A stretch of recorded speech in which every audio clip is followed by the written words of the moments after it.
This is Pet Life Radio. Let's talk pets. The Dr. Courtney Show is brought to you by Heroes for Healthy Pets. We're passionate about your pet's health.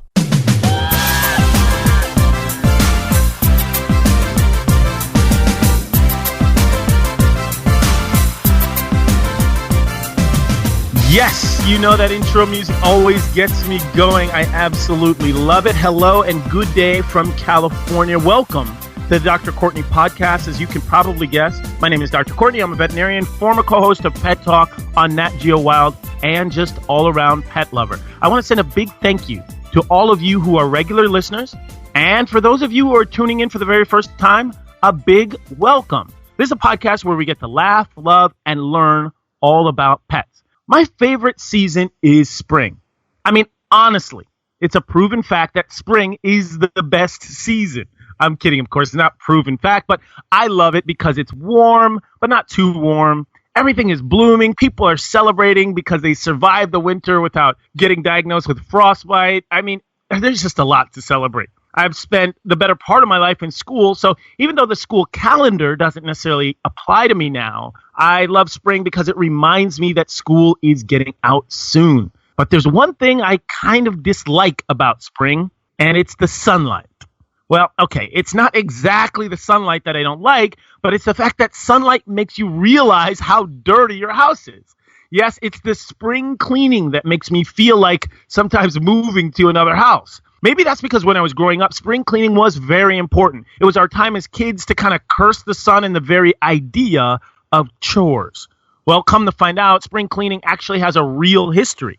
The tradition of spring cleaning originates from a time when people spent months holed up in their homes using fires to keep themselves warm. But when the sunlight of spring finally beamed through the windows, it revealed all the soot and dust that had accumulated over the winter. Essentially, that's where spring cleaning comes from. So it's very obvious that an uncleaned home, whether it's a mansion, condominium, apartment, or even a vacation home, they all get dirty. But what about individual items? What about the items that we're actually using to clean our home? Are they clean? A recent study was published on the evil sponge.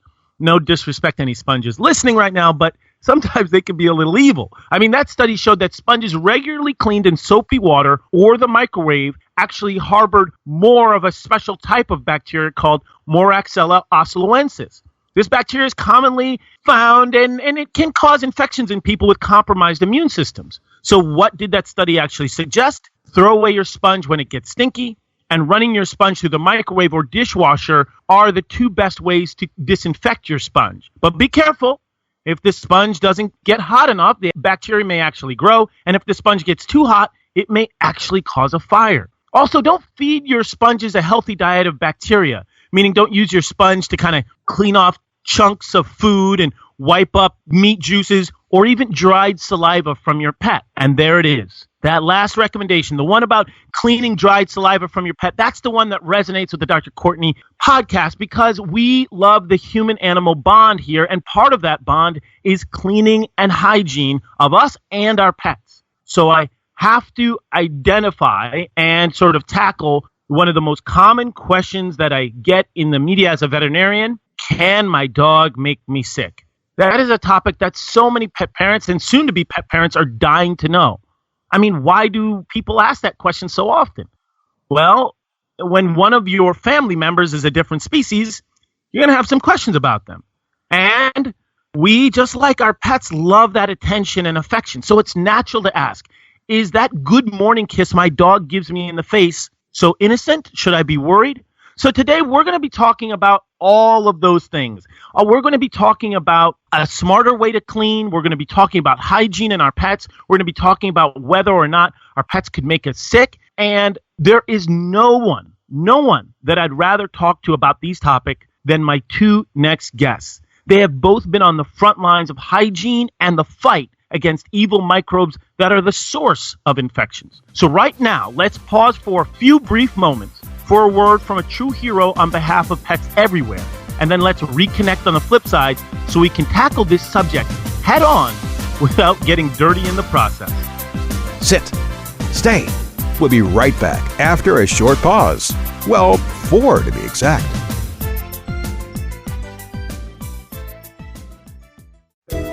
Saludos, I'm Dr. Marta Sanchez Emden, owner of Animal Health and Rehab Center and Galloway Animal Hospital, both located in sunny Miami. We successfully rehabilitate disabled patients so they can go on with a good quality of life. We are pioneers in the field of animal rehabilitation and sports medicine in the area of South Florida. We're very proud to be heroes for healthy pets.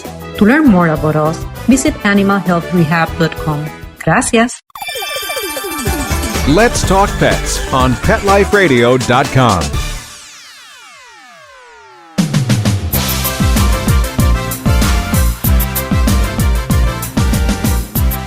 We are back, and I'm super excited to speak with our next two guests. Have you ever wondered if your pet can make you sick? Are you a secret germaphobe or just a regular person that wants to learn how to clean more effectively? Then I'm happy to be joined by our two next guests. Today, we are going to be speaking with Dr. Sarah Bell-West and Dr. Richard Lowe. Both are PhDs. They have been more or less frenemies of microbes their entire professional career. Dr. Sarah Bell-West is a scientist and healthcare product manager for Clorox Healthcare. Whether you're at home or you're at work or in a hospital, if you spray something on your countertops to clean, I want you to think of Dr. West. She is the technical specialist behind all of those disinfectant solutions we are using to clean. Dr. West has a doctorate in chemistry from the University of California, Berkeley, active member of the Association of the Healthcare Environment and Association for Professionals in Infection Control and Epidemiology. She's a prolific writer and writes articles for infectious control periodicals and educates doctors, veterinarians, and dentists and other healthcare professionals on disinfection and ways to improve cleaning in the healthcare arena. And Dr. Lowe, equally as amazing, has both a master's in public health from the University of California, Berkeley, and a PhD in chemistry from the University of Manchester in the UK. Dr. Lowe knows all the ins and outs about cleaning solutions that you might use to clean your house or a hospital. Most people don't think a lot about what they're using to clean their counters, and that's in big part to the amazing scientists like Dr. Lowe and Dr. West.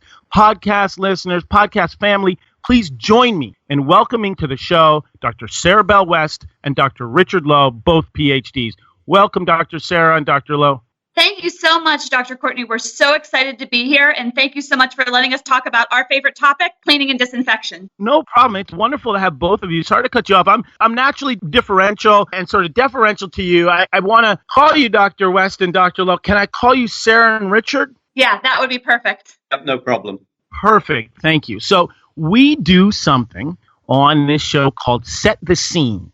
And what that means, what we do when we set the scene is basically if you can talk a little bit about kind of where you grew up, both of you, and if in your childhood you had any contact at all with pets and how you developed love for animals.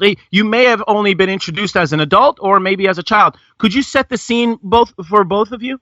Yeah, sure. So for me, we had pets throughout our childhood, and my favorite pet was our dog named Maisie.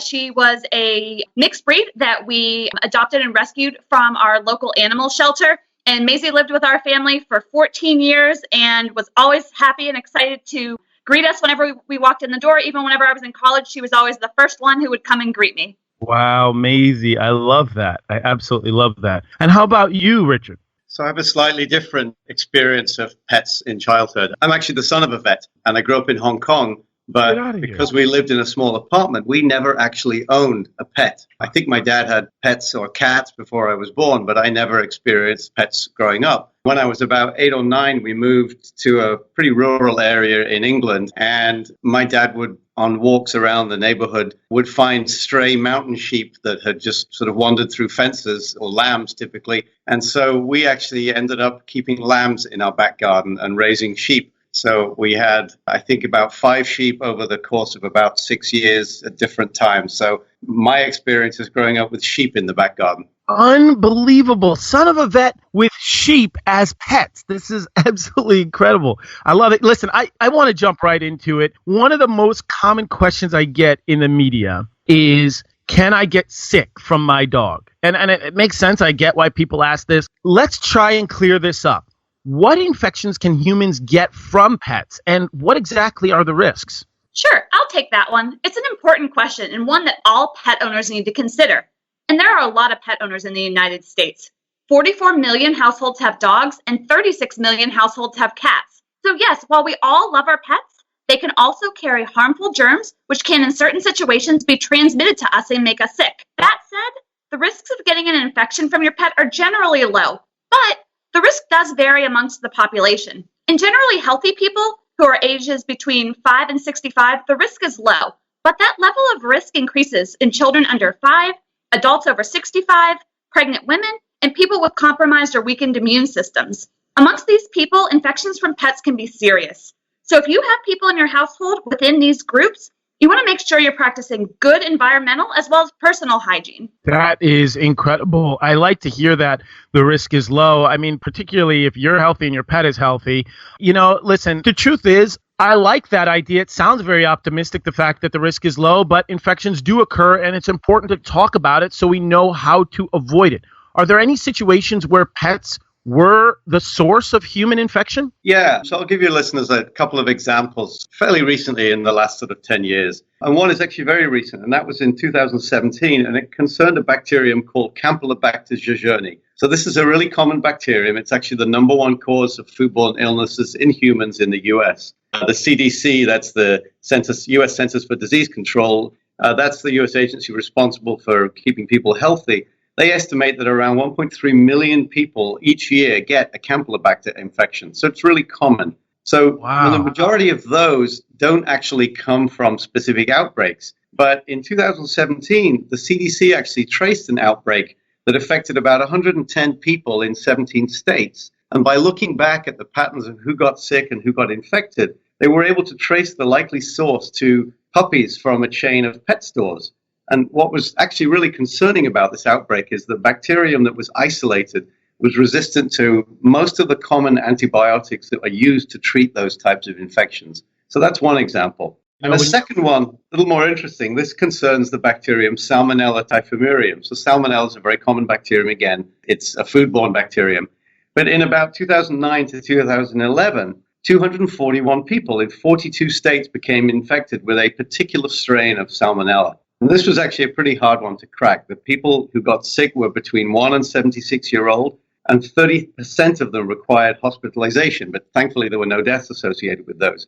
Eventually, after a long investigation, the CDC again were able to trace the source of the infections to African dwarf frogs that people had kept as pets. And it's commonly known that these reptiles and amphibians can carry infections such as Salmonella, and the likely spread was people who had either touched and handled these frogs and then touched their mouths, or the frog had been on a surface in their house and maybe they came along later on, didn't clean the surface, touched it, and put their hands to their mouth. So a pretty significant number of people affected by that bacterium and that outbreak.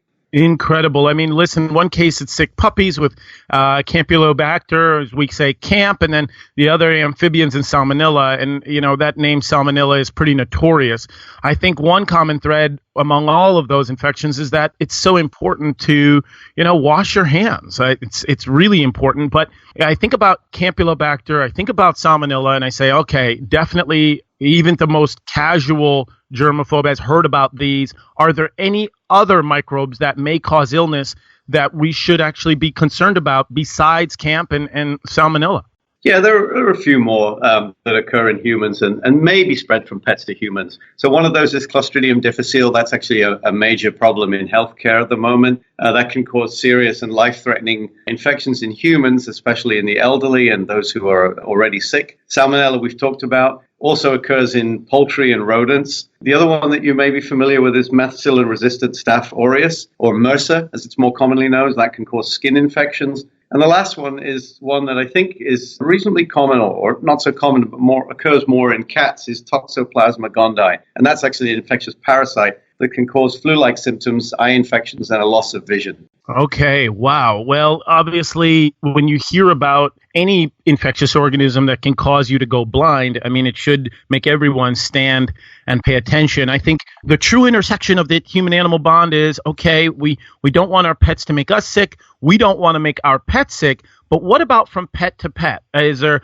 situations that come to mind for you that say, what about infectious diseases that can be spread between pets? Yeah, and I think the most common one that I'm sure you're well aware of, and many of your listeners are probably aware of, is canine influenza. And this country's just been through a pretty big outbreak of canine influenza that started in 2016 in shelter cats in Indiana, which was then transmitted by some mechanism of dogs and cats interacting, eventually jumped into dogs. That spread quickly, and by 2017 in May, that had been identified in dogs in over a dozen states. And actually, most recently in California and Nevada, we've had canine influenza this winter and spring that's sickened almost 650 dogs, about 70% of them in California. And when I first found out about it, the next day I scheduled a visit for my pet to go and get his influenza shots. Oh, what a great idea. Obviously, prevention is always better than cure, and you don't want to wait until your dog ends up with influenza to start treating it. You certainly want to protect them with a vaccine.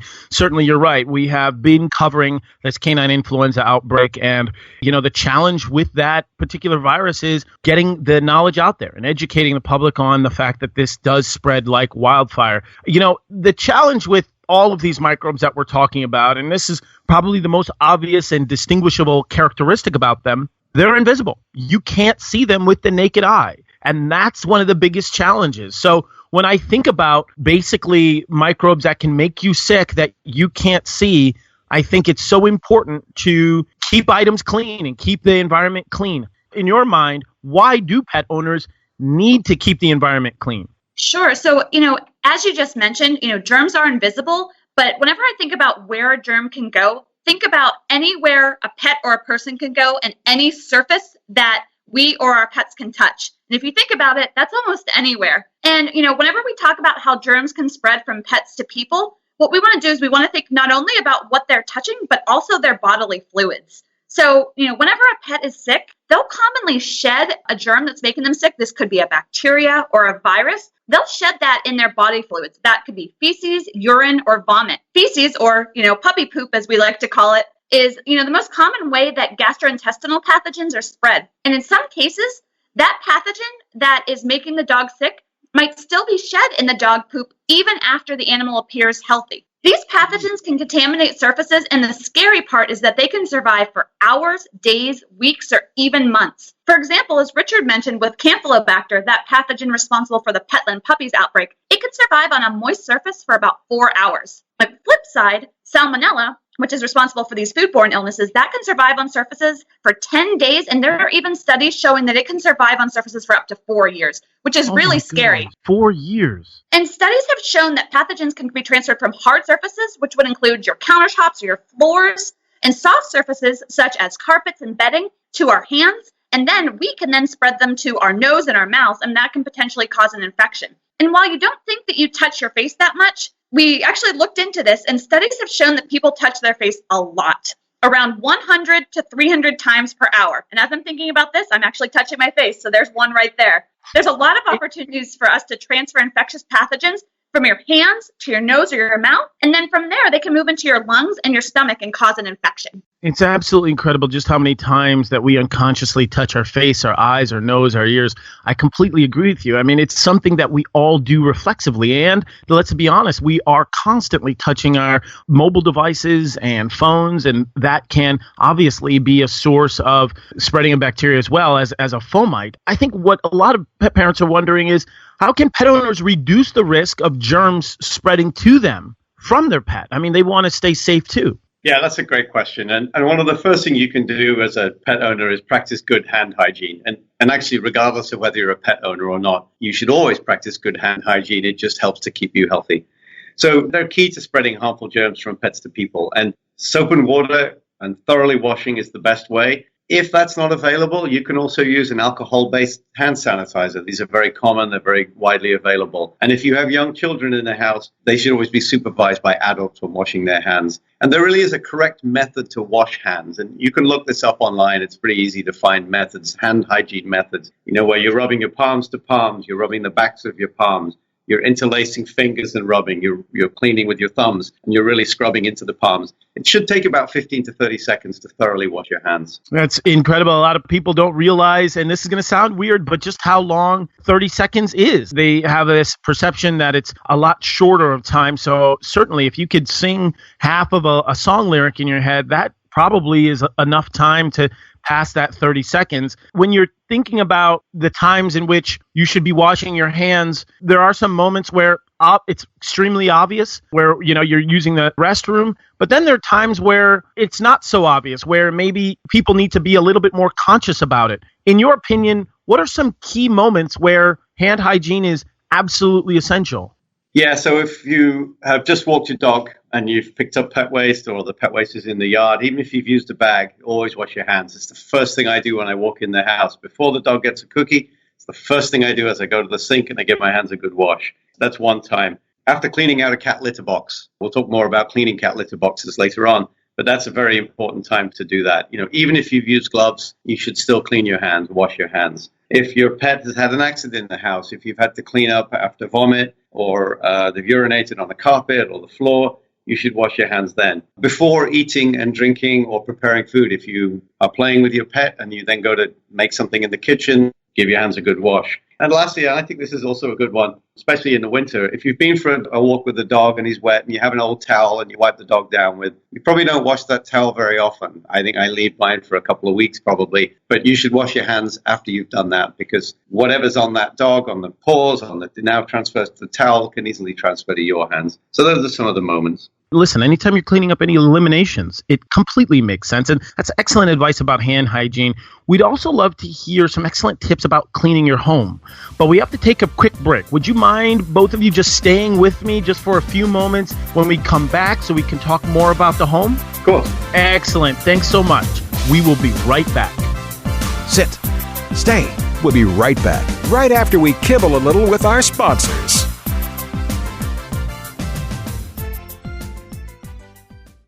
It's not just a sneeze. It could be the pathway to disease. Your dog is at risk for contracting dog flu. That's why it's important to vaccinate your dog for dog flu. Get your dog vaccinated today. Visit dogflu.com for more information. Pet Life Radio, the #1 pet radio network on the planet, joins forces with iHeartRadio to put the power of your pets in your pocket. Awesome. Download the iHeartRadio app and rock Pet Life Radio on your phone, on your tablet, on your Xbox, in your car. Pet talk, pet tunes, and fun pet times. Pet Life Radio and iHeartRadio. Positively Possum.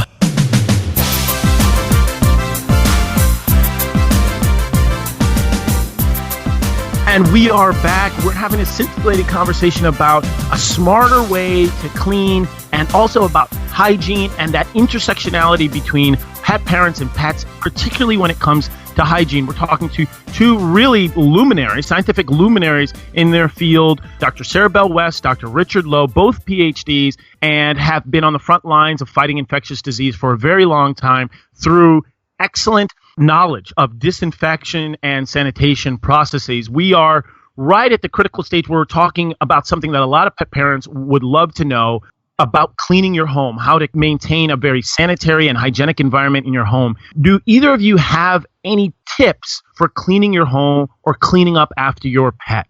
Yeah, so let's start with cleaning your home. And there are 3 stages to actually cleaning and disinfecting. It sounds like it's all one thing, but there's actually 3 stages. First, you need to remove any loose organic material. Then you need to remove dirt that might be ingrained or sort of grained on. And then you actually have to disinfect. So first thing you do is remove that loose organic material. So you'll need to vacuum or sweep. So if you've got a pet that sheds hair, you'll be vacuuming or sweeping regularly to remove hair and pet dander and any other loose organic material. My brother has a Bernese Mountain Dog. He vacuums every day. I have a non-shedding dog. I don't need to vacuum every day, which is great. Yes. But that's the first stage. If you suffer from allergies, this is actually really important to do. If you're vacuuming, it can help to use a vacuum that has a HEPA filter. So HEPA stands for high efficiency particulate air. And these filters capture 99.7% of allergens that are as small as 0.3 of a micron. That's less than 1,000th of a millimeter. But even though that's a small filter, that's not going to capture bacteria and viruses, which are smaller than that. And that's why it's essential to move on and clean and disinfect. And once you've vacuumed, you're ready to clean. What's important to know here is that the efficacy of some disinfectants, such as bleach, can be reduced by the presence of organic material, which we call soil. A disinfectant is going to kill bacteria and viruses by reacting with the organic materials that make up that organism. If there's too much soil on the surface, the disinfectant can actually get depleted before it has a chance to come in contact with the pathogen and kill it. So it's important to remove visible dirt and soil using a detergent-based cleaner. This is particularly important after you've cleaned up a pet accident. You want to make sure that you've removed all of the visible organic material, which would include vomit, feces, or urine first before you disinfect. Now let's talk about disinfection. When we say disinfection, we're talking about killing the microorganisms that are present on a surface. First, you're going to need to select a disinfectant that is EPA registered to kill specific germs and pathogens. The label should have an EPA registration number somewhere on it, so you want to check for that. Usually, to find this information, you want to flip the bottle over and look near the back of the label in the back corner near the UPC code.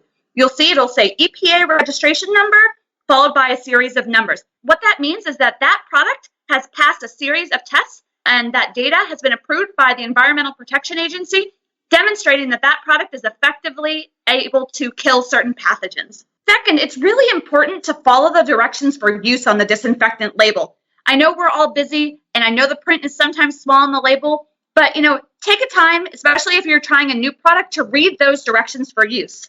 An important point to note here is that all disinfectants are going to have what we call a contact time.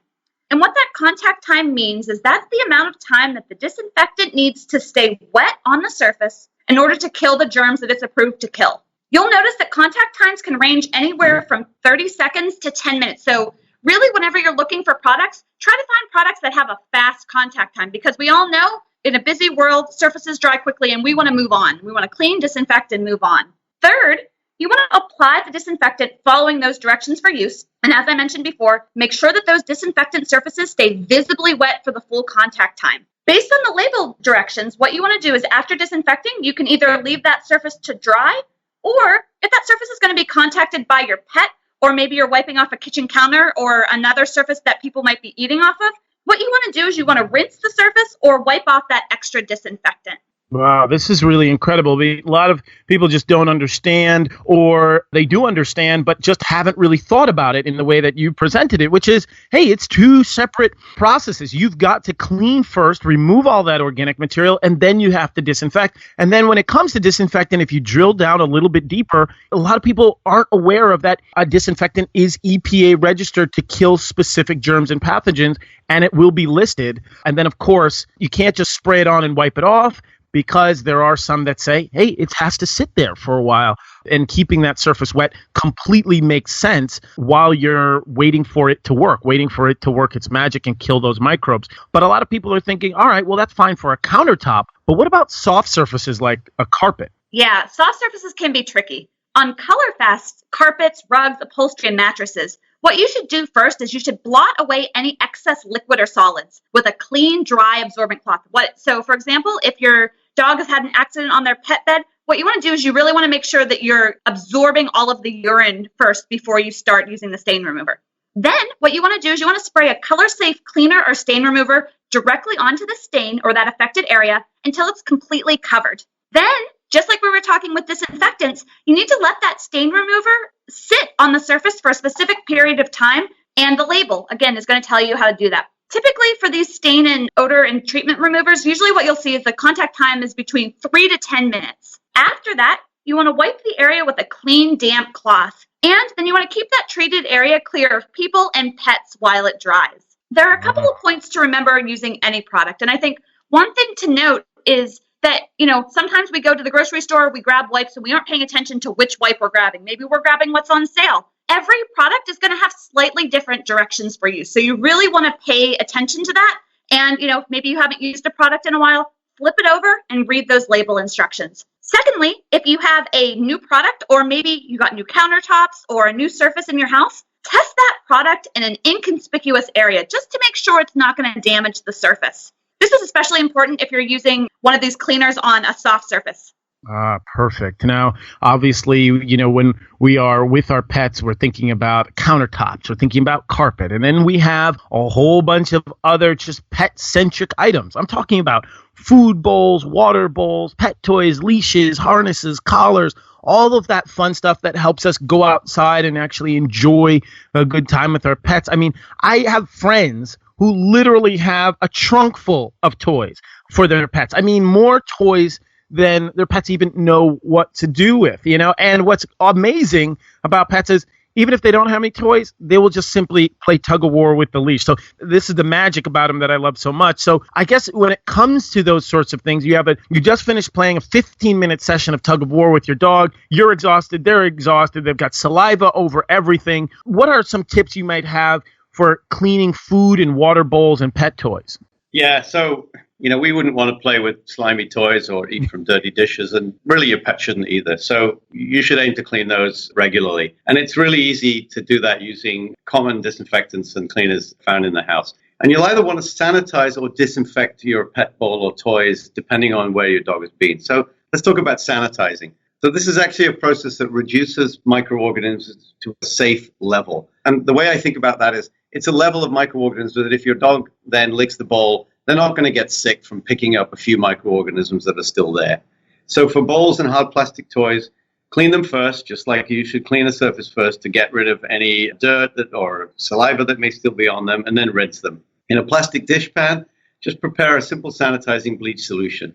Always read the label of the product you're actually using, because that's going to tell you the correct strength. But typically for bleach, it's around a couple of teaspoons to a gallon, so pretty dilute. Then you're going to add the pre-washed items, let them soak for a few minutes, 2 to 4 minutes, and then rinse them with a clean towel and air dry them. Now, if your dog has actually been sick, or maybe has been exposed to sick dogs, or perhaps has been in the dog park and you don't know whether other dogs have been around playing, if you're playing with a toy in the dog park with another dog, you might want to actually look at disinfecting. And so, again, the same process, clean the bowls with a detergent-based cleaner, rinse them thoroughly, and then in that dishpan, prepare a disinfecting bleach solution. So disinfection kills more organisms than sanitizing does. And so you'll need a slightly stronger bleach product. Again, read the label. That will tell you how much to make. Add the pre-cleaned items, leave them for a few minutes, and then rinse and dry them. And you're done. That's perfect. That's absolutely perfect. Sometimes I'm thinking about, and I say to myself, all right, well, these are pretty simple methods. It doesn't take any extra time to do that. If you do it properly the first time, it will generally work. A lot of my friends and myself and a whole bunch of people that I know are simply saying, you know what? I have a busy schedule. All of my pet's laundry gets washed maybe once a week, and I put it on the super hot cycle, and maybe I throw in a little bleach or something like that. But we're doing that out of reflex and kind of what we were taught when we were children. It's semi-simple to clean the pet's bowls and toys, but what about pet bedding? Yeah, that's really important. And I'm sure as any pet owner knows, bedding begins to smell after a while, so it's really important to launder regularly. Also, I know whenever I'm at my parents' house and I'm playing fetch with their dogs love the soft toys, those little stuffed animals. And, they are slimy and they need to be washed and cleaned and disinfected regularly.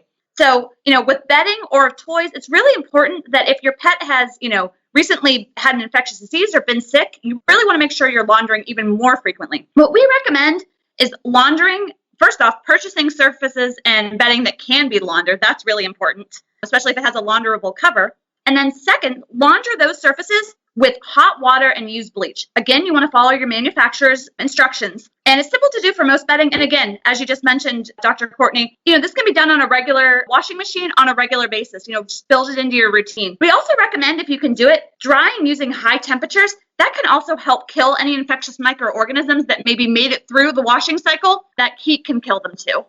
Awesome. So hot water, use bleach, and just dry at a high temperature if possible. I like all of those suggestions because it sounds like you're almost hitting the microbes from a variety of ways. You're hitting them from all directions. But listen, at the end of the day, we are constantly bombarded with microbes every single day, every single minute of every single day. We have microbes that live on our skin and we're always coming in contact with them. But people aren't walking around constantly getting sick. And that's because we have, for the most part, an immune system that helps us. And dogs and cats are no different in that respect. So let's give a big salute to the immune system. But the truth is, not everyone has that competent immune system. Not everyone has these sort of all-star athlete inflammatory cells that can knock out bacteria and viruses. So is there an increased risk of infection for some groups of people? And is there anything you'd recommend for these groups of people who don't have an all-star immune system?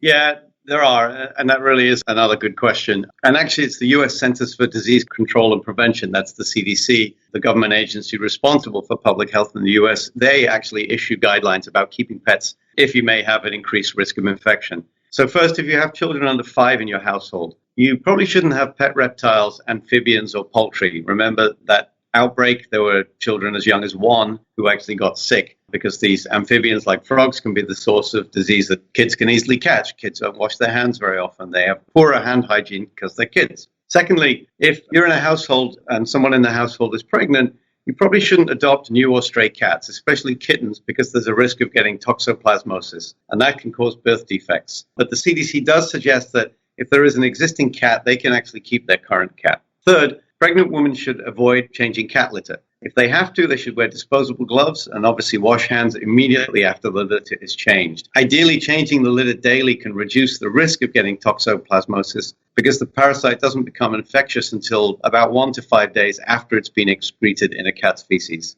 Fourth, people who have weakened immune systems, they should take additional care with personal and environmental hygiene. Wash hands more frequently than they would normally do, and clean and disinfect surfaces that come into contact with pets regularly and very frequently. And lastly, people in high-risk groups, all of those should wash bites and scratches immediately. Don't allow pets to lick open wounds on their faces, wear protective gloves when cleaning up after pet accidents, and launder pet bedding at least once a week and potentially more regularly. And so these are guidelines really coming from the CDC, and they really are guidelines worth following. Yeah, I would definitely agree, particularly because you think about it, the types of microorganisms that would never affect somebody like maybe you and me could be a severe health risk for somebody else. And that's always important to consider. Speaking of health risks, pet parents, at the bottom line, at their very core, the one thing they want to do is keep their pets safe. They don't want to do anything to harm their pet because they want to be good stewards, good healthcare providers to their furry family members, and it completely makes sense. Last thing you would want to do is any harm to your pet whatsoever. So when it comes to cleaning products, that's what a lot of pet parents are concerned with.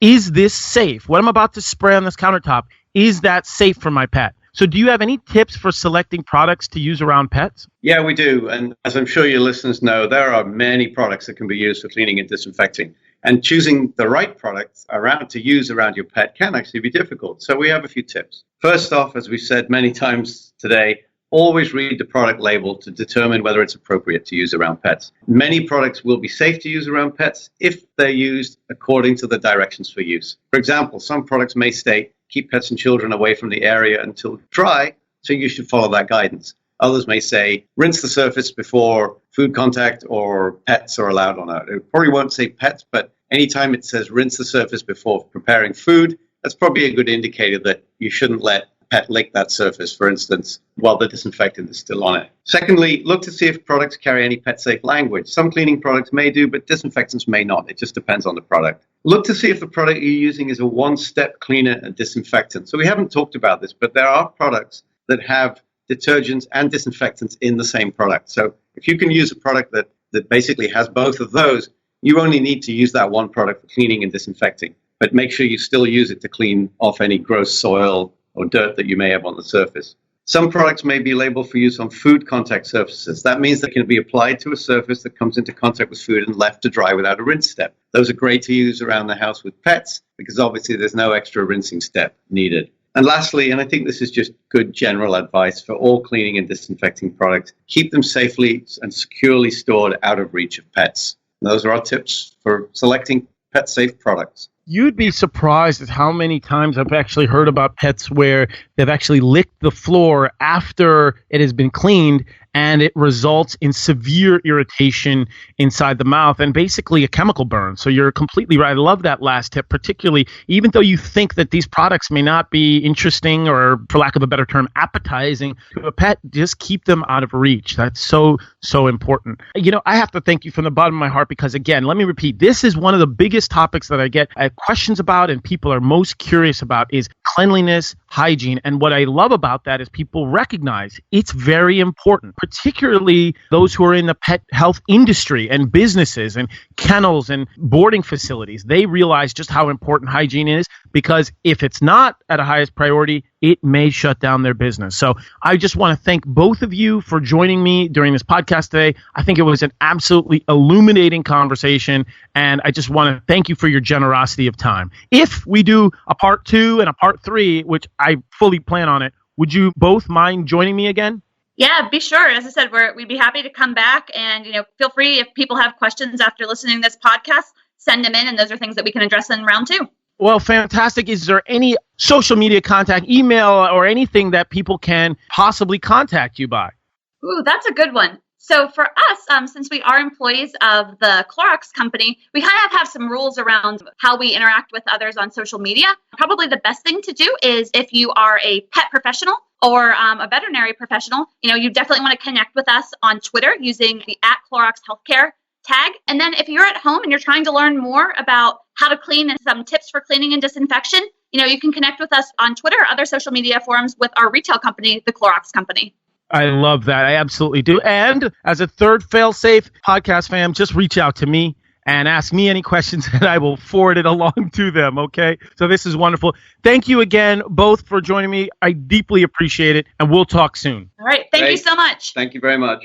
Wow, that was incredible. I mean, we covered a lot of ground today. I mean, we got a chance to address one of the biggest questions in the room, which is, can my pets make me sick? We got a chance to talk to Dr. West and Dr. Lowe, both PhDs, about these organisms, Salmonella, Campylobacter, Clostridium. And then we delved into just how important hand hygiene is, which everyone knows it is, but we delved down into it and talked about the certain times where it should be the top priority. And then, of course, the big kahuna, which is cleaning and disinfection, and how to separate both of those two.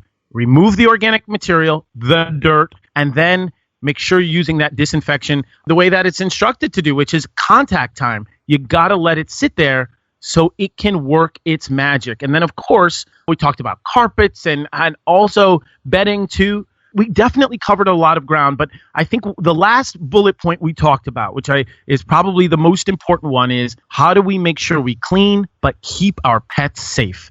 Read those labels, make sure it has a lot of pet safe language on there, and make sure you rinse off that disinfection so that you don't have that issue like I had where a patient of mine, a boxer, was licking the floor after it had been cleaned with a disinfection and had a lot of oral ulceration, had a lot of irritation in the mouth. So we covered tons of ground today. I just want to go back and re-listen to all of it. Podcast family, thank you so much for joining me during this episode. There'll be more exciting episodes with more incredible, illustrious guests like Dr. West and Dr. Lowe. And so until next time, we'll get a chance to talk again. And just remember, there's nothing stronger than the human-animal bond. Let's Talk Pets, every week on demand, only on PetLifeRadio.com.